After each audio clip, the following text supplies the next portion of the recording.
namaskar. This is Firstpost and you're watching Vantage with me, Palki Sharma.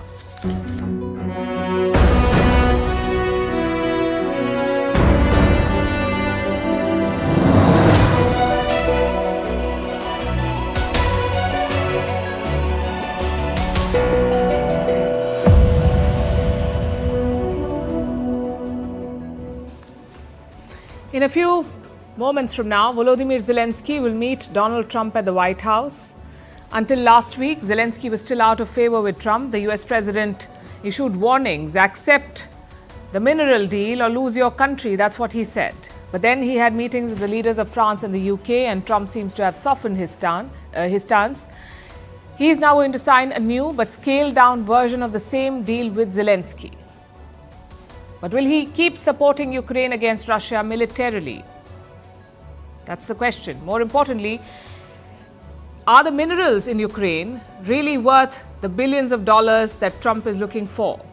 We'll tell you why experts say that he may be signing a bad deal. Meanwhile, UK's Prime Minister Keir Starmer was at the White House yesterday. We will tell you what came out of that meeting. And while Donald Trump is engaging with the Europeans, he is also talking to the Russians. They had the second meeting today. The diplomats from both the countries met in Turkey. Ukraine was not on the agenda, but Moscow is sending a new Russian ambassador to Washington, D.C. In the meantime, Europe is making overtures to India. European commissioners are in New Delhi, including their top leader, Ursula von der Leyen. We'll tell you why Europe needs India more than ever before. The Indian markets crashed today, but the economy is showing signs of recovery. We'll decode the latest GDP numbers for you. How China could benefit if the US left the World Bank and the IMF, and why Jeff Bezos wants to send women pop stars into space. All this and more coming up. The headlines first. In Greece, violence breaks out at a huge protest rally in the capital, Athens. The demonstration was to mark the second anniversary of the country's worst train tragedy. The protesters threw fire bombs and clashed with the riot police outside the parliament. In 2023, 2 trains collided, killing 57 people. The US issues a security alert to its citizens in Thailand. This comes after Bangkok's controversial decision to deport dozens of Uyghurs to China, a move which has drawn widespread global condemnation. Beijing is accused of committing human rights abuses in Xinjiang, where it has imprisoned around 1 million Uyghurs and other Muslim minorities. At least 5 people killed in a suicide bombing at a religious school in Pakistan. Several others have been injured. This incident took place at a pro-Taliban school in the Khyber Pakhtunkhwa province. This comes just ahead of Ramadan. In recent years, Pakistan has seen a surge in such attacks. Explosions rocked the city of Bukavu in the Eastern Democratic Republic of the Congo. At least 11 people have been killed, several more injured. The blasts took place during a rally for the M23 rebel group and their supporters. Bukavu is one of the 2 key cities which the rebels have seized in recent weeks. And in India, more than 20 construction workers are missing in Uttarakhand after an avalanche hit the Himalayan state. 32 workers have been rescued so far. The others remain buried under snow and debris. Bad weather is hampering the rescue operation.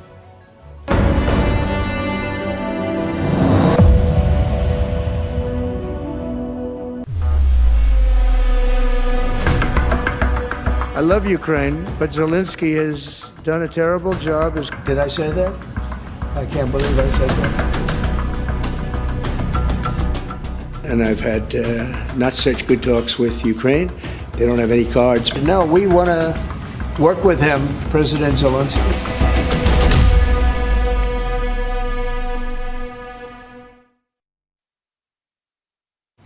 It's been a busy week at the White House. First, the French president went to see Trump, then the British Prime Minister, and now it is Ukraine's turn. President Zelensky will meet the American leader today, the same Zelensky whom Trump had recently called a dictator. Although now his tone has changed. Trump says he has a very good relationship with Volodymyr Zelensky. Listen to this. I think I have a very good relationship with President Zelensky, and now we're doing the deal, and we're going to be in there. We're going to be actually in there and digging our hearts out. He's talking about the mineral deal with Ukraine. It was announced earlier this week, and it seems to have significantly altered the picture.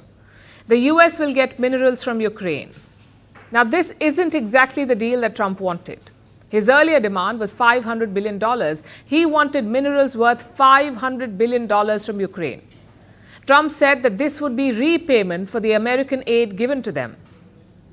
But that's not happening. Instead, here is the deal that they're signing. The US and Ukraine will create a joint investment fund. Together, they will mine and sell the minerals and split the revenue. Trump seems quite happy about the deal, but some experts are skeptical. They say the US is getting a raw deal with Ukraine, that it may not even have these minerals worth billions of dollars. According to one claim, Ukraine has zero proven reserves of rare earths, zero proven reserves, plus it has no processing facilities. Then where did Trump get his numbers? Who came up with these billion-dollar valuations? How did they arrive at these figures?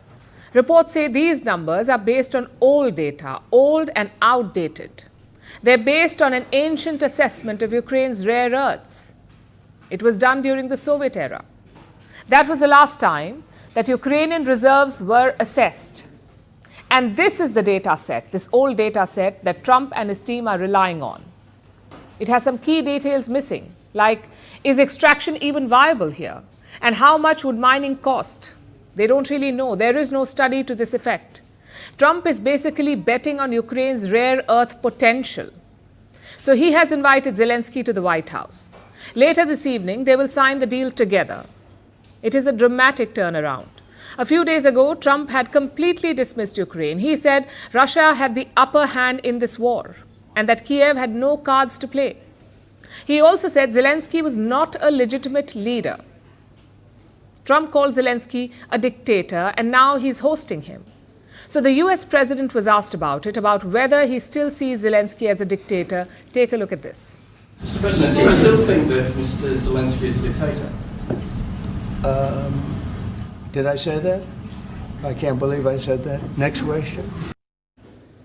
So Zelensky is his new buddy, it seems, and a little over a month into office, Trump has a foreign policy win. He has a mineral deal with Ukraine and a message to the American people that he's using American taxpayer money to secure American interests. That essentially is Donald Trump's pitch. His next target is a peace deal. He believes the mineral deal is the first step towards that. He says once American extraction teams are in Ukraine, Russia won't attack.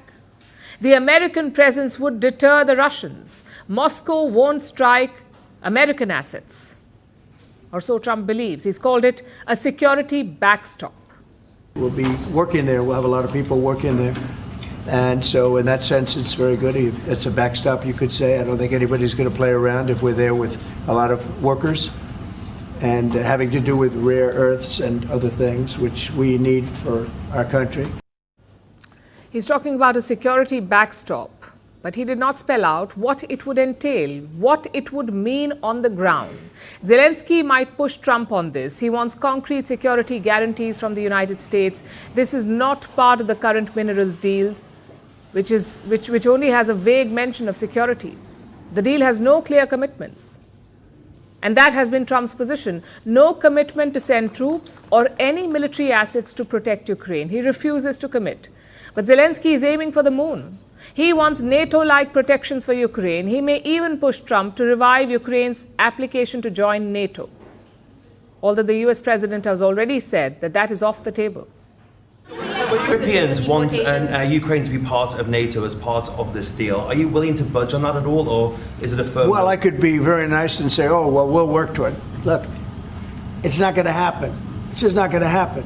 That's what started this whole thing. He says it won't happen, although he seems more flexible than he was a few weeks ago. With this Ukraine deal, he's made his approach quite clear.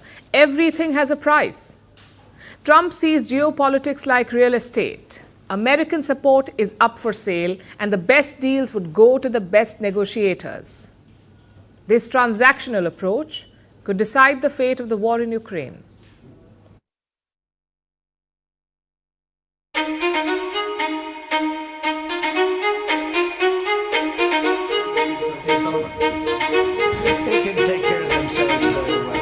The Prime Minister and I have met twice before, and we get along very famously, as you would say, and I look forward to it very much. It is my pleasure to bring from His Majesty the King a letter. Thank you very much. Am I supposed to read it right now? Yeah, please do.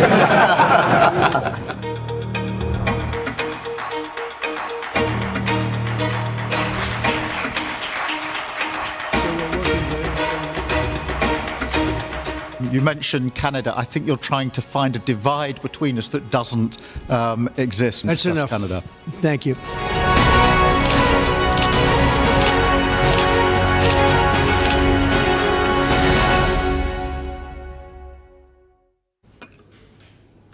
Now let's talk about the last big meeting that Trump had with UK Prime Minister Keir Starmer. He touched down in Washington on Wednesday and then he met President Trump at the White House on Thursday. The mission to pull Trump back into the Western strategic fold.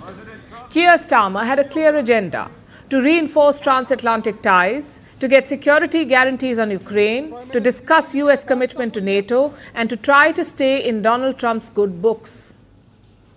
Now the question is, did he succeed? And what does this really mean for UK-US ties? Let's break it down for you. The meeting kicked off on a positive note. Trump and Starmer couldn't have been more different. Opposing ideologies, contrasting styles, and distinct approaches to leadership. You'd expect a clash. But they were quite cordial. It's a great honor to have Prime Minister Starmer in the Oval Office. It's a very special place, and he's a special man. And the United Kingdom is a wonderful country that I know very well. I'm there a lot. And I'll be going there, and we expect to see each other in the near future. One of the headline moments came early on. Starmer presented Trump with a letter from King Charles, inviting Trump for a second state visit, which is quite rare. Trump's last state visit to the UK was in 2019 when he met with Queen Elizabeth II. Getting another state visit invite is not typical, so Trump accepted the offer immediately. He's always had a soft spot for royal pageantry. It is my pleasure to bring from His Majesty the King a letter. He sends his best wishes and his regards, of course, but he also asked me to bear this letter and bring it to you. So can I present the letter from the King to you? Thank you very much. Am I supposed to read it right now? Yeah, please do. I will do. I've got to tell him what your reaction is, so I need to know. He is a great gentleman, a great gentleman.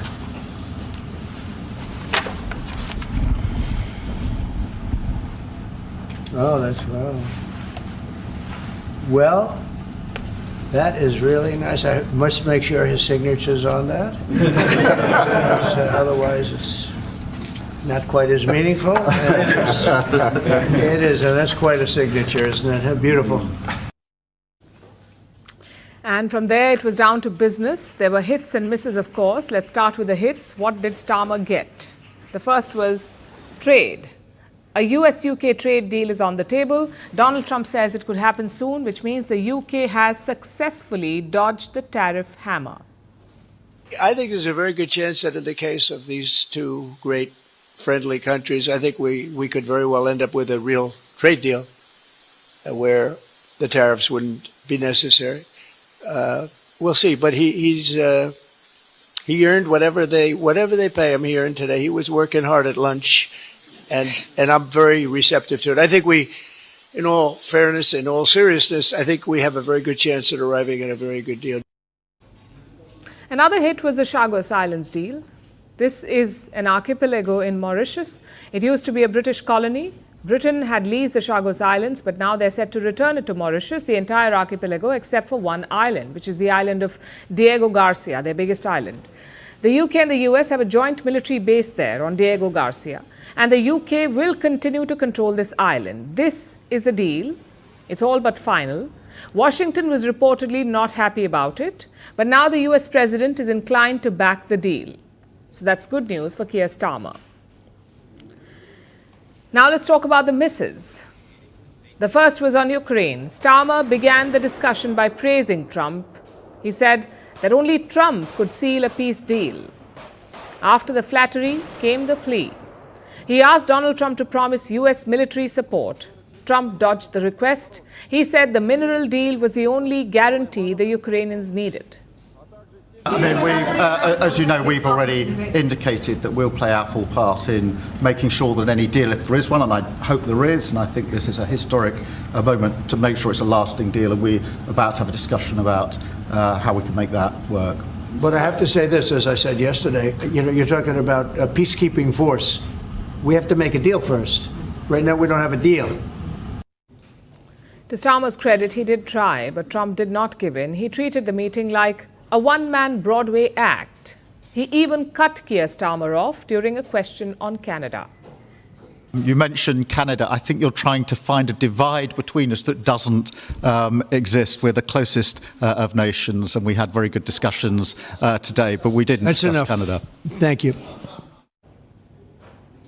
So some wins, some losses, and some back and forth. Like in this case, remember what happened at the Munich Security Conference. US Vice President J.D. Vance was there. He spoke and he condemned free speech violations in the UK. So yesterday, Donald Trump was asked about it. He passed the mic to J.D. Vance, and Vance doubled down on his stance. But Keir Starmer was having none of it. He fired back. Listen to this.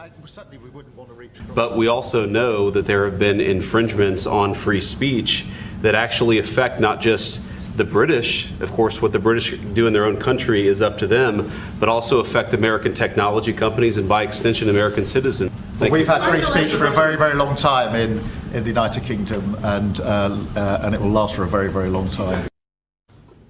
Ultimately, this visit achieved one key goal. Keir Starmer survived the unpredictable currents of Trumpian diplomacy. Did he register wins? Well, you could count the trade deal, but no luck with Ukraine.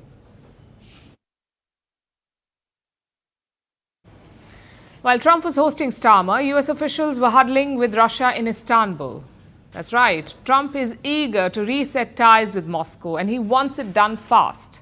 Last week, top officials met in Saudi Arabia, top officials from the US and Russia. They met in Saudi Arabia. This week, they met in Turkey.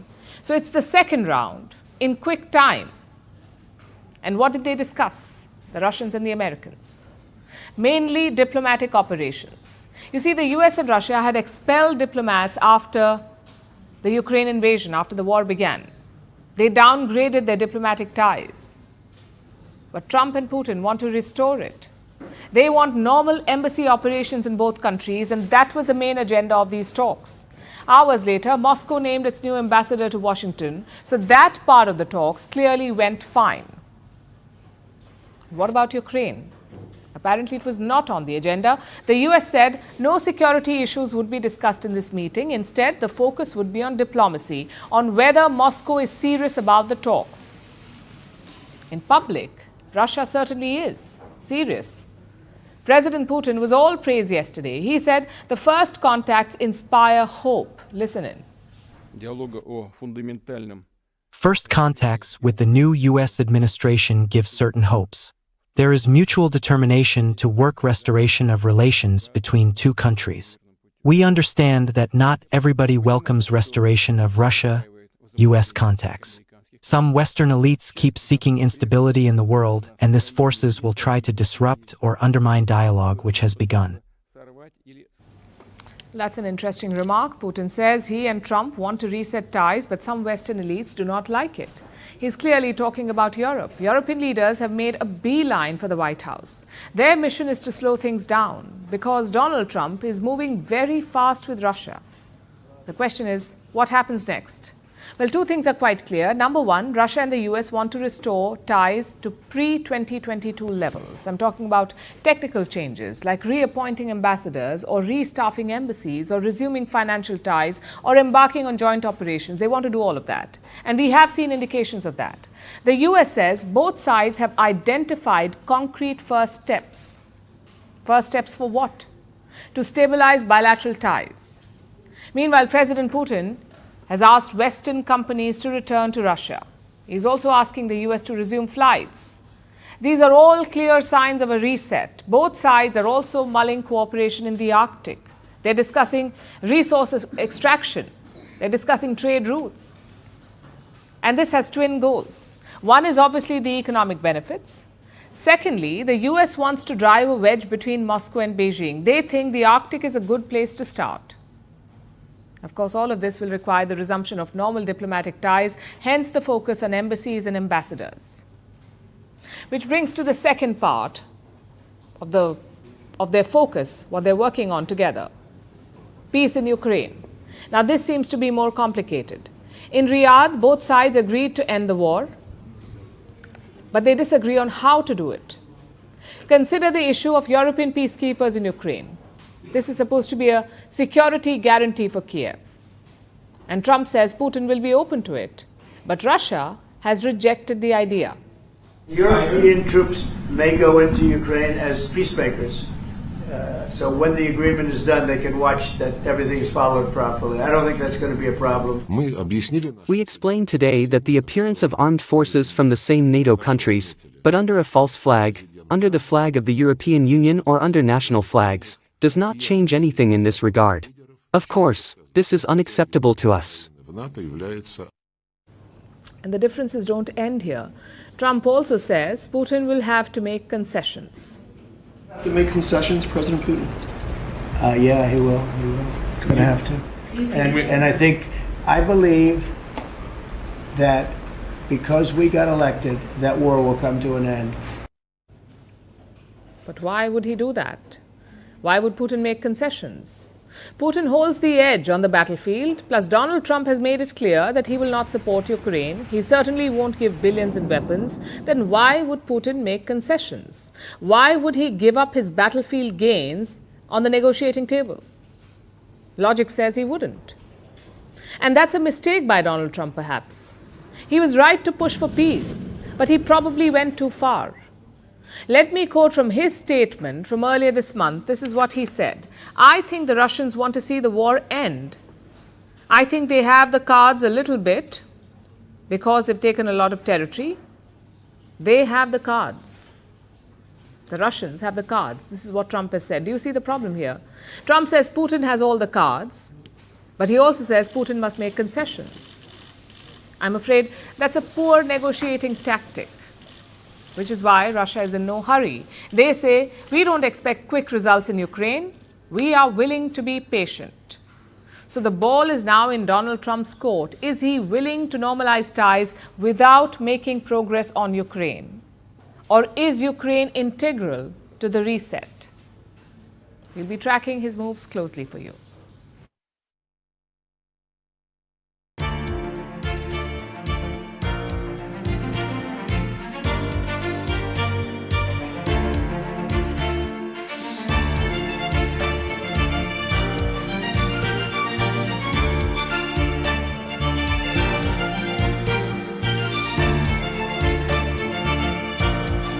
Together we are a powerful and we are positive signal to the world. Let's face it, diplomatic talks are often boring. They're too technical for an exciting story. But the pictures, well, they capture the sentiment far better. So let's show you some pictures first. They're from this morning. The smiling faces are European commissioners, basically the top leaders of the European Union. They're in India. It's the first time they're visiting India together. 22 out of 27 European commissioners are here. They were due for talks at the Hyderabad house. And look how they got there. In a bus powered by hydrogen fuel cells. This is basically green technology. You use the chemical energy of hydrogen to make electricity. No emissions, no carbon. This bus dropped off the European leaders to the meeting venue, Hyderabad House in New Delhi. Prime Minister Modi was there to receive them. He posed for pictures with EU President Ursula von der Leyen, again with the bus in the background. After that, it was time for talks. Just look at the size of the delegation. At least 18 to 20 people on each side of the table. You can barely see Prime Minister Modi and von der Leyen in the middle. That's how long the table was. It also tells you how broad the engagement was. They covered issues like trade, investments, technology, and space. We will come to the big takeaways, but we've got one more set of pictures before that. After the talks, the EU president got a taste of UPI. That's India's homegrown payment system. She also checked out some Indian saris. Take a look at this.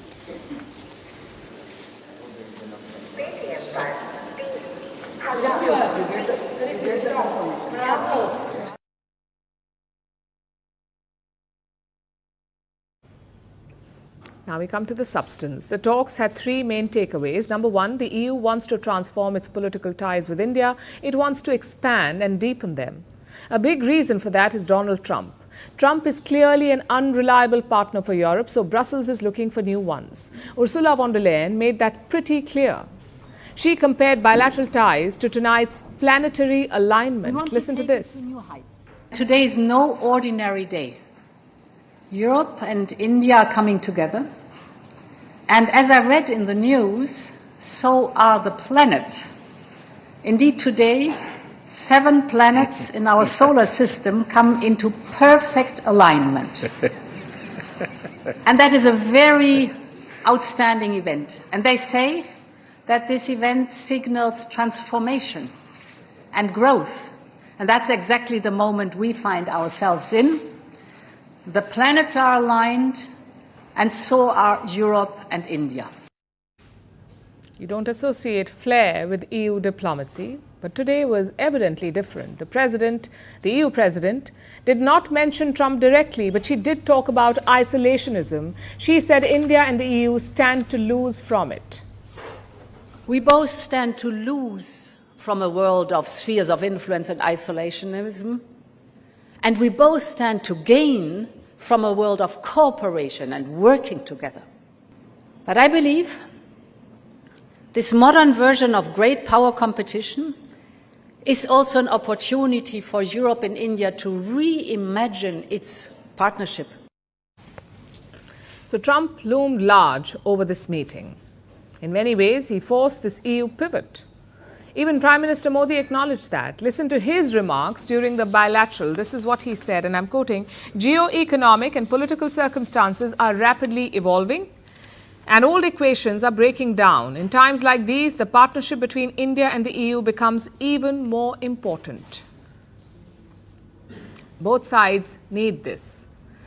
But the EU needs it a bit more. They are eager to build a special rapport with Prime Minister Modi. In fact, Ursula von der Leyen called him Dear Narendra. Not many leaders do that. Which brings us to the second takeaway from this meeting. Both sides agreed to boost trade. The EU is already India's largest trading partner, but we don't have a free trade deal. A free trade deal between India and the European Union. We don't have that. So Modi and von der Leyen have instructed their officials to get cracking. They want to conclude a deal by the end of this year, 2025.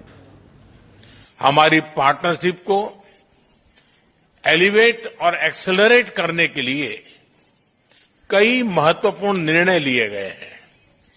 Trade, technology, investment, innovation, green growth, security, skilling और mobility पर सहयोग का एक blueprint तैयार किया गया है।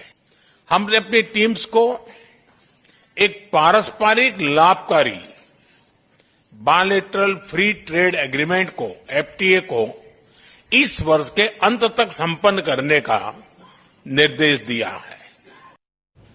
Now, this is important for a couple of reasons. A, the money involved. India-EU trade is already worth $137 billion. A free trade deal could multiply that. So there are financial gains to be made. And B, it's a commitment to free trade. You've got a US president undermining existing trade frameworks, threatening tariffs at the drop of a hat, yet the EU and India are undeterred. They have reaffirmed their commitment to free trade, to the exchange of goods, people and ideas. And finally, the third takeaway. India and the EU will boost strategic cooperation. They're focusing on key industries like AI, 6G, semiconductors. Both Modi and von der Leyen also reaffirmed their commitment to IMEC, the India, Middle East, Europe Economic Corridor. Ursula von der Leyen called it a golden road. Prime Minister Modi called it an engine for global growth.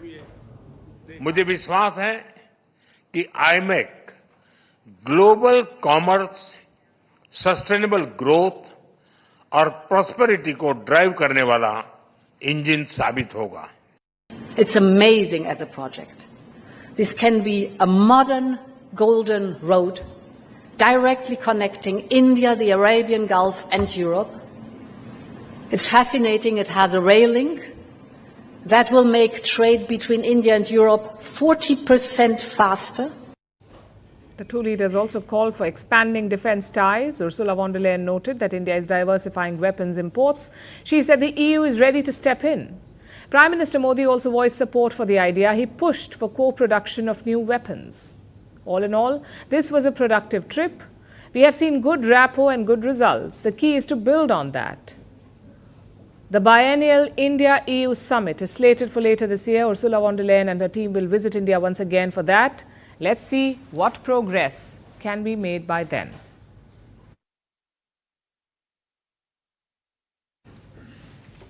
Now let's turn our attention to Bangladesh. Instability has been the name of the game there ever since former Prime Minister Sheikh Hasina was ousted. That was in August last year. Since then, the country has been rudderless, a pit of chaos, and now a new contender has emerged to try and take over, to try and rule the country's 175 million people. A new political party has been formed in Bangladesh by the very protesters who ousted Sheikh Hasina last year. The Bangladeshi students. Here's our report. Thousands gathered in Bangladesh's capital Dhaka today. A lot of them were young people, students who had made their way from the far corners of Bangladesh to witness the formation of a new political party. It's called the National Citizen Party. The party mostly comprises of students, the same people who spearheaded last year's protests that resulted in the ouster of Sheikh Hasina. Back then, they called themselves Students Against Discrimination. One of the main faces of this movement was this man, Nahid Islam. He is 26 years old. He was a student in Dhaka University's Sociology department. He became a coordinator for the protests. After Sheikh Hasina's ouster, Nahid Islam was part of the current regime, the one led by Muhammad Yunus. We have decided that an interim government will be formed, headed by all acceptable, internationally recognized Nobel laureate Dr. Muhammad Yunus. No other government will be allowed except the one proposed by the students and the people. We said that we won't allow any army-led government, any government supported by the army, or any B team of the fascist government. We won't accept any anti-people government. Nahid Islam joined the interim government. He took charge of IT and communications in Bangladesh. But there has been talk of him joining mainstream politics for a while. He took that plunge today, becoming the convener of the new National Citizen Party. His decision wasn't without controversy. He has faced criticism from one of Bangladesh's established political parties, the Bangladesh Nationalist Party or BNP. The BNP accused Nahid Islam of trying to have his cake and eat it too. They slammed him for trying to join politics while being a part of the interim government. So Nahid Islam resigned from the Yunus regime this week. This incident hints at what's in store for Bangladesh. The BNP was expecting to profit from Sheikh Hasina's downfall. It was gearing up to take over the country again. But now there's a new player in the arena, so the BNP is lashing out. Meanwhile, Bangladesh's army chief has hit out at the various political factions. He has accused them of mudslinging and blamed them for the law and order problem currently gripping the nation. The army chief said, "If you can't move beyond your differences and continue meddling and fighting among yourselves, the independence and integrity of the country will be at risk. I thought my work was done, but it would take me longer to sort this out, and then I will take a vacation."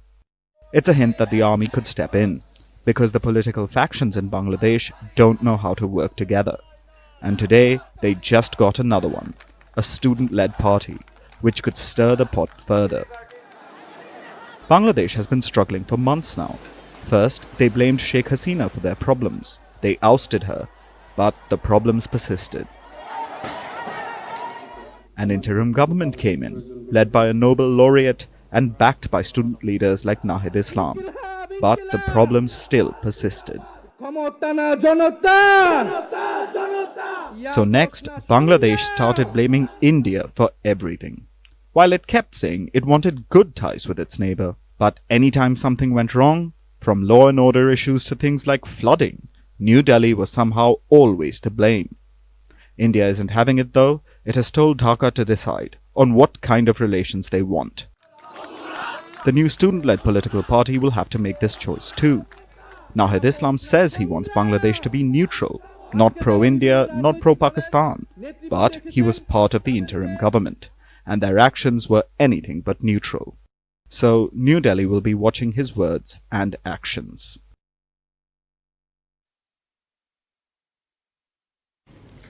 It was a bad day for the Indian markets. Actually, scratch that, it's been a bad week, a bad month, and a bad year so far. A historic plunge for Indian indices. Let's look at the numbers first. The Sensex closed 1.9% down. It lost more than 1,400 points today. The Nifty closed 1.8% down, losing around 420 points. In fact, the Nifty has now ended 5 months in the red. It's the longest losing streak since 1996, since the Nifty was formed. Naturally, investors are worried. In September last year, Indian markets were scaling new heights. But since then, it's been a constant slide. Investors have lost nearly 93 lakh crores since then. That's around $106 billion lost. But what explains this slide? Mostly global sentiment. Donald Trump has been threatening countries with tariffs, and this uncertainty has spooked foreign investors. They're leaving India in a hurry. So far this year, they have taken out $12 billion. In this calendar year, $12 billion. Clearly, this has hurt the market. But is there something more at play? Maybe a larger economic issue. Thankfully, it doesn't look like that at the moment. The government released the latest GDP numbers today. They cover the third quarter, which is from October to December last year, October to December 2024. That's the third quarter. India's economy grew by 6.2% in that period. It's a rebound from the last quarter. In the second quarter, India's GDP grew by 5.4%. This time it's 6.2. It has come as the last numbers, quarter two numbers, had come as a major shock to experts in the government because until then, growth had been robust. The government is projecting 6.5% growth for the entire year, meaning this final quarter will have to be a big one. We're talking about the January to March quarter, that's the fourth quarter. We'll have to hit 7.6% growth in this period. Only then can India achieve the yearly target. Now, the government seems quite confident about it. They say the Kumbh Mela bump will also nudge the economy. 50 to 60 crore people have visited and spent additional sums of money. This could significantly contribute to GDP from the expenditure side. Now, what has led to this rebound? Mainly two things. One, private consumption has increased, meaning people are spending more. And two, government expenditure has kicked in. Now, the first factor, private consumption, deserves a closer look because consumption was the issue in the second quarter. It was the reason why India's GDP rate had plunged. This time, it has clearly improved. Consumer spending was 6.9% up in the last quarter. It was just 5.9% in the quarter before, 6.9% in the third quarter, 5.9% in the second quarter, and 5.7% in the year before. And this is very significant. When people spend money, they spur economic activity. It encourages producers to make more goods. To make more goods, you need more people. So you end up hiring more workers, and those workers also spend more money. It's basically a chain reaction. This spending is key to India's GDP growth. In fact, it makes up around 60% of India's GDP. Consumption makes 60% of our GDP. So if India has to grow, its people must spend more money. And the government is helping out too. The Reserve Bank of India cut interest rates this month. The latest budget also gave tax relief. Both these moves are expected to boost spending. Now, if you look at the last quarter, you had the festival season. We had festivals like Diwali and Navratri, and Indians tend to splurge around that time, which clearly helped consumption. Plus, rural spending increased in the last quarter. We had good monsoons across India during this time, so farmers enjoyed a good harvest. So in the short term, these numbers are all good for India. They show that the second quarter was a blip. But in the long run, challenges do remain. India is hoping to be a developed country by 2047, and for that, 6.5% growth is not going to be enough. You need 8%, consistently 8% growth. And don't forget the political uncertainties at play. Donald Trump will be in the White House until 2029, so expect shocks in global trade. Let's see how New Delhi navigates these political and financial challenges.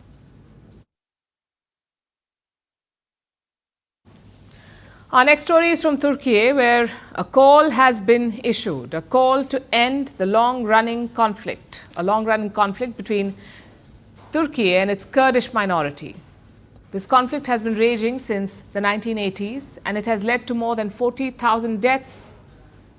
But the conflict could finally be ending. The call for peace was issued by Abdullah Öcalan. He's the founder of the Kurdistan Workers' Party, or PKK. Turkey considers this a terrorist organization. Öcalan has been in jail for 25 years, since 1999, but mainstream Kurdish politicians visited him there and he gave them a statement. Yesterday, they read out the statement. Abdullah Öcalan, the founder of the PKK, wants the group to lay down arms, to dissolve itself. He says the PKK no longer has any meaning. So what does all this mean? What does it mean for Turkey, for the Kurdish people? To understand the importance of Öcalan's statement, we need some context. Let's start with who the Kurds are. The Kurds are an ethnic group related to Persians. Their language, Kurdish, is a relative of Farsi, and they are a people without a country. The Kurds are split between 4 nations: Iran, Iraq, Syria, and Turkey. In the 1970s and 80s, the Kurds in Turkey started demanding a separate homeland, carved out of Kurd majority areas. Öcalan was among the leaders of this movement. He founded the PKK, the Kurdistan Workers' Party. The PKK waged an insurgency against the Turkish state, and it was met with force. Turkey was not willing to cede any territory. The PKK was declared a terrorist organization, but by Turkey and its NATO allies, they all called them terrorists, including the US and most Western nations.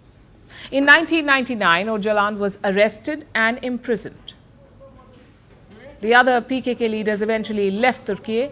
They set up base in Iraq's semi-autonomous Kurdistan region. The group is still based out of there, and it still oversees secessionist activity in Turkey. But Öcalan now wants this to stop. He says the PKK must disband because in this day and age, real change can only come through democracy. And this statement said that the PKK was founded when democratic channels were closed. But that has changed now, so the group should lay down its arms. This call is supported by mainstream Kurdish politicians in Turkey, the people who read out Öcalan's statement. They believe that they can work with the Turks in parliament to improve the lot of the Kurds. So they also want the PKK to disband. Now, all of this sounds great in theory. An end to violence and the pivot to dialogue. It sounds good. But let's address the elephant in the room. The Turkish president, Recep Tayyip Erdogan. Erdogan has never given any quarter to the PKK. He keeps bombing their bases in Iraq, and he has targeted other Kurdish groups as well in Syria. So what does Erdogan have to say about the latest developments? Well, he has backed Öcalan's call for peace. It would not have happened without his approval. But that doesn't mean that he's gone soft. Erdogan, remember, is a seasoned politician, so he has his reasons for promoting peace. An end to the violence means votes from the people who are sick of the constant fighting. That is, if peace actually prevails. Remember, it isn't a done deal yet. The current PKK leaders could choose not to obey Öcalan. They could ignore his call to disarm. What happens then? Well, Erdogan can say he tried and go back to bombing them, winning more nationalist and hardline votes in the process. So it is a win-win for Erdogan. And he might have another reason to curry favor with the Kurds. Erdogan has been the leader of Turkey for about 22 years now, first as prime minister, then as president. He has changed Turkey's constitution multiple times to keep his grip on power intact. He keeps changing the constitution, but even the latest constitution bars him from seeking another term. His presidency should end in 2028 unless he changes the rules again. And that's where the Kurds come in. The pro-Kurdish DEM party, they have a decent number of seats in the Turkish parliament. With their support, Erdogan could try and change the constitution again and extend his rule. So giving some concessions to the Kurds is a small price to pay in exchange for even more power. As I said, it's a win-win situation for President Erdogan. Speaking of conflict resolutions, let's turn our attention to Central Asia, where two neighbors want to end a century-long dispute. I'm talking about Tajikistan, which is home to 10 million people, and Kyrgyzstan, with about 7 million people. These two are among the poorest countries in the region, and they have been embroiled in a spat over territory, which has sparked many armed conflicts. But now they want to make up. The two countries have finalized a deal. What does it say, and what does it mean for the bitter conflict in a region prone to unrest? Here's a report.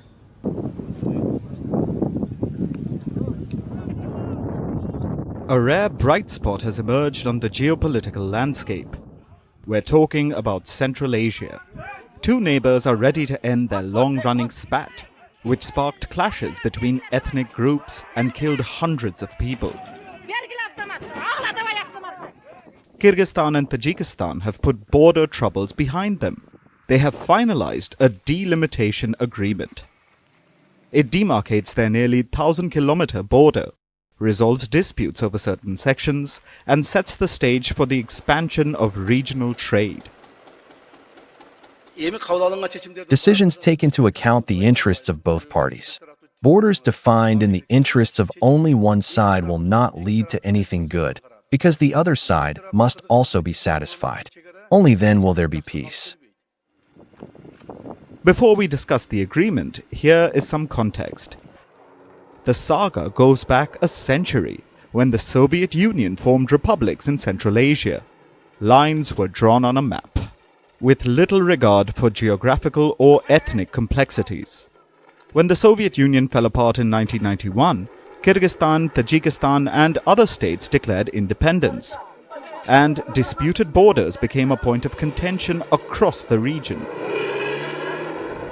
Ethnic groups found themselves on the wrong side of the border. Roads, earlier managed collectively, became inaccessible. Water, energy sources and pastures fueled competition in the remote mountainous region, and tensions brewed. This resulted in regular armed clashes between local communities. This changed in 2021, when a series of exchanges escalated into an open conflict between the two countries. A more deadly round of fighting followed in 2022. This was the worst fighting over the border since the fall of the Soviet Union. The two outbreaks resulted in the deaths of more than 200 people, including military personnel and civilians. This prompted the evacuation of at least 156,000 people across both the nations, as entire villages were destroyed.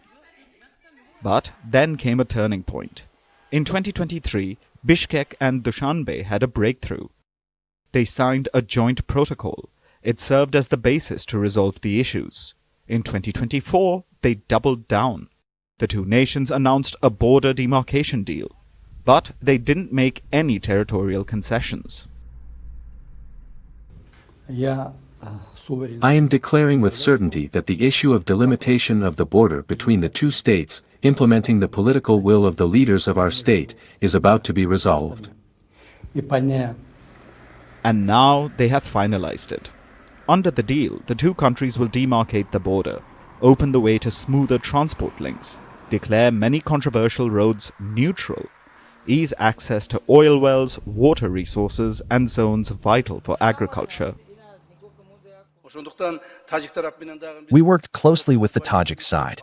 The Tajik side conceded in areas that were important to us, and we, in turn, conceded to them in areas that were important to them. Thus, an agreement was finally drawn up. Now, one crucial step remains. The document must be signed by the country's presidents. While it's unclear when that'll happen, or if it'll ensure sustained peace, one thing is certain. One of Central Asia's bloodiest conflicts is nearing a conclusion.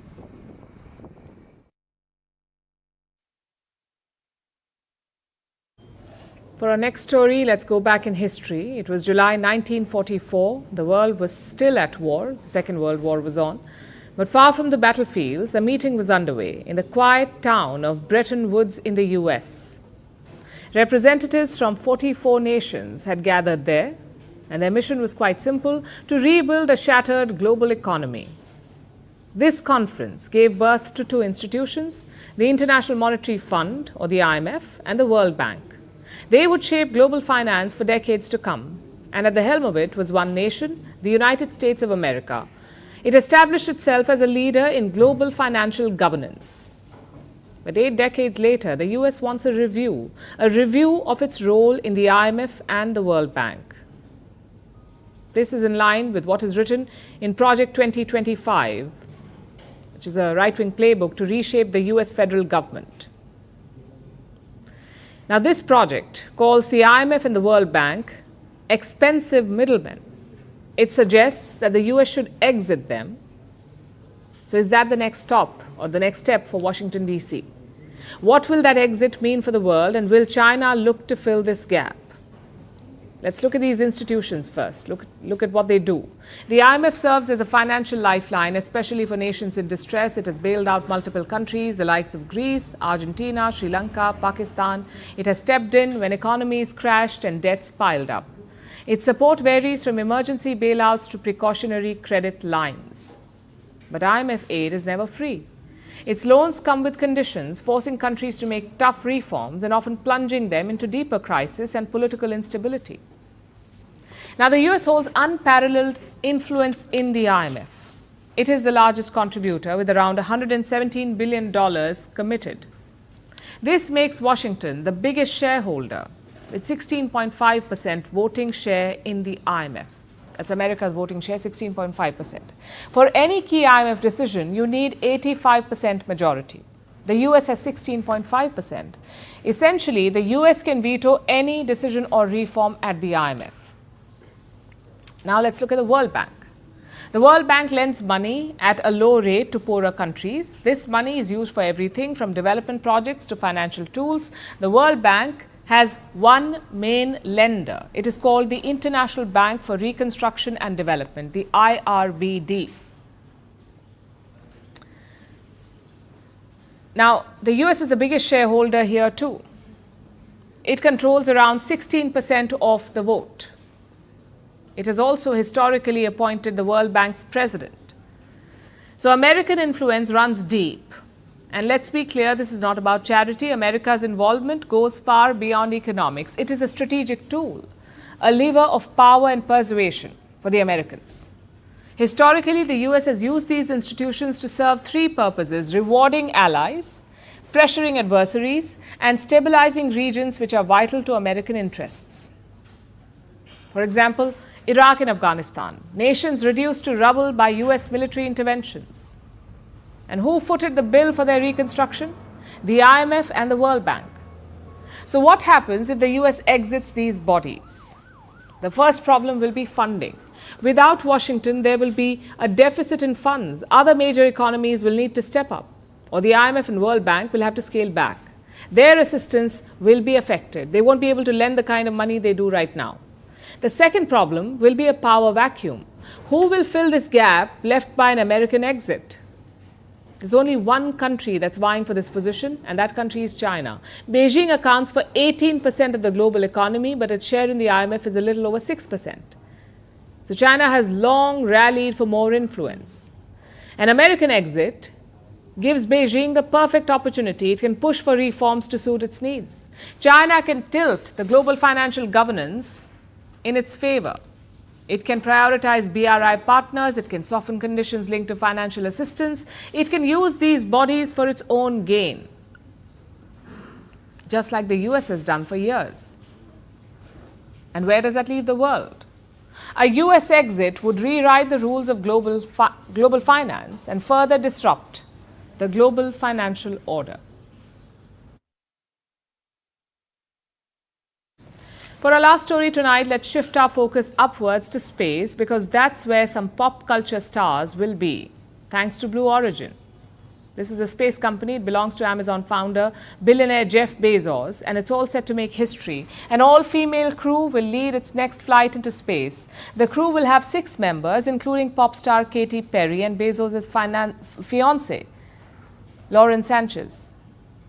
So what is this mission all about?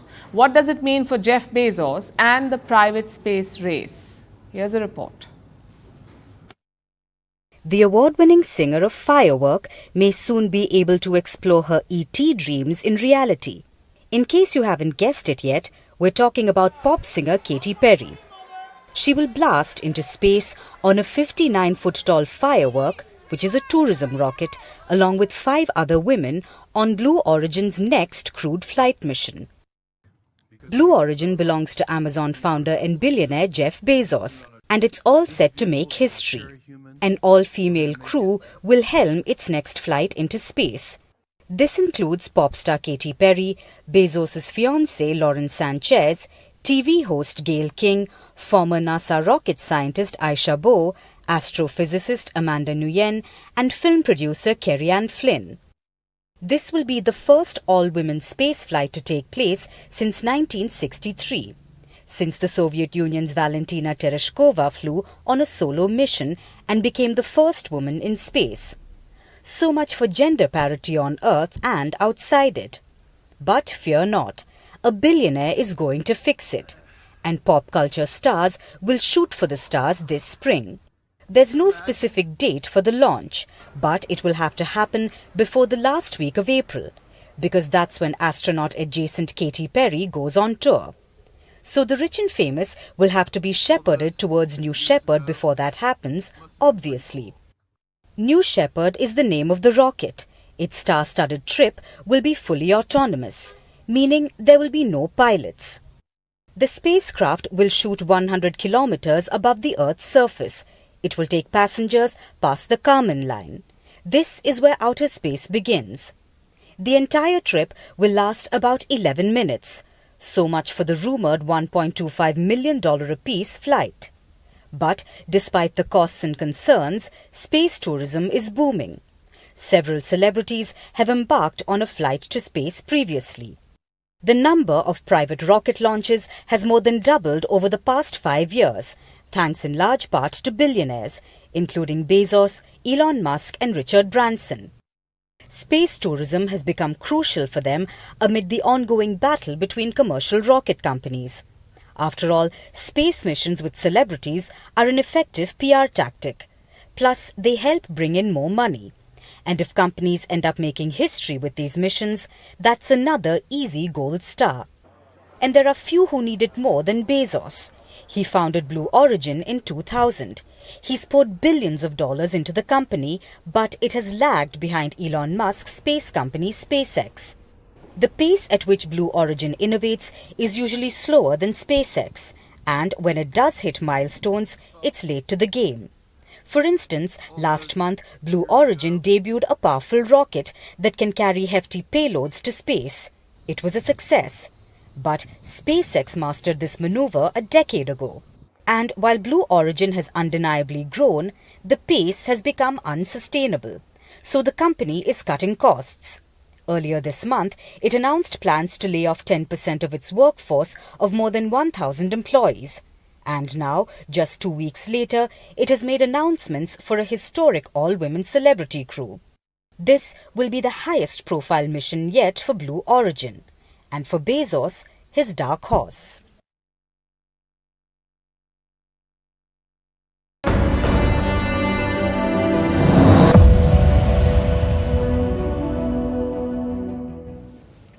We mentioned it was a bad day for the markets. Thankfully, some investors seem to be seeing the lighter side of it. They may have lost their money, but they haven't lost their sense of humor. It's actually a good way to deal with your problems, especially in the stock market. If it falls one day, it will rise another day. The key is to be patient. As for the memers, their strategy is clear. Make memes while the sun shines, or in this case, while the market is down.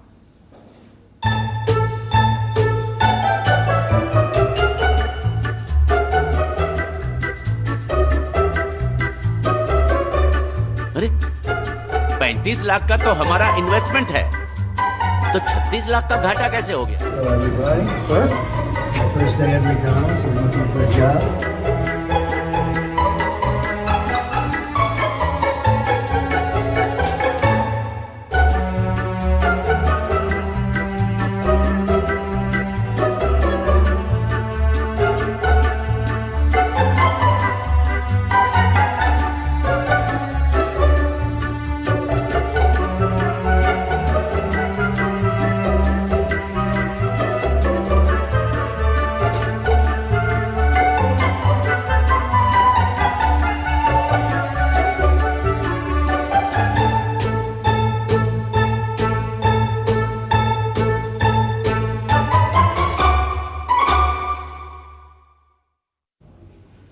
And now it's time for Vantage Shots, images that tell the story. The image of Pope Francis was projected onto Rio's Christ the Redeemer statue to pray for his health. 374 stranded fishing enthusiasts were rescued from a drifting ice chunk in Russia's Far East. And an aging Japan has turned to AI robots to take care of its elderly. Finally, we're taking you back in history. On this day in 1994, NATO took its first military action. US fighter planes shot down 4 Serbian warplanes. This was in retaliation of violating Bosnia's no-fly zone. We're leaving you on that note. Thank you for watching. Have a great weekend.